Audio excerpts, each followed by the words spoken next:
ஐயா, உங்கள் மகள் மீரா ஒரு சாதனை பெண். அவளது செயல்பாட்டு குணம், எந்த ஒரு சவாலையும் எதிர்கொள்ளும் திறன் ஆகியவைதான் எனக்கு பிடித்தது.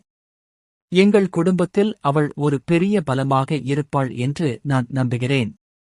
தயவுசெய்து உங்கள் மகளை எனக்கு திருமணம் செய்து கொடுங்கள் என்று அவன் பேசியபோது மீராவின் பெற்றோரின் கண்கள் பெருமையால் கலங்கின.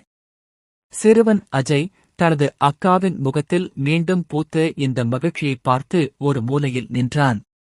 ஆனால் அவரது மனதிலோ பெரிய பயம் குடிகொண்டிருந்தது. சமூகத்தில் மாற்றுத்திறனாளி பெண்களை துன்புறுத்துவதை பார்த்திருந்த அவன், அருண் நல்லவனாக இருந்தாலும் தன் அக்காவுக்கு வலி வந்துவிடக்கூடாது என்று எண்ணினான். இதன் விளைவாக மறுநாள் அலுவலகத்தில் அருண் மிகுந்த மன வருத்தத்துடன் மீராவை சந்தித்தான். மீரா, உன் தம்பி என்னிடம் வந்து, உனக்கு என்னை பிடிக்கவில்லை என்று சொன்னான். நான் ஒரு கணம் உடைந்து போனேன்.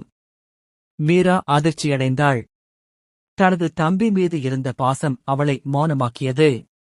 மாலையில் அஜய்யை கண்டித்த போதும் அவன் மௌனமாகவே இருந்தான்.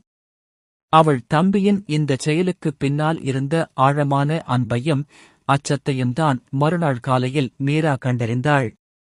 பள்ளியருகே ஒரு மாற்றுத்திறனாளி பெண் தன் கணவனால் வார்த்தைகளால் துன்புறுத்தப்படுவதைப் பார்த்து தன் தம்பி அழுது கொண்டிருப்பதைக் கண்டாள்.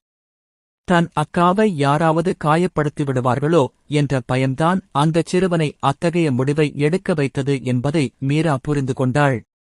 மீரா தன் தம்பியை அன்புடன் கட்டி அணைத்து, என் தைரியமான தம்பி, நீ என் மீது வைத்திருக்கும் பாசம்தான் உன் செயலுக்குக் காரணம் என்று எனக்குப் புரிகிறது.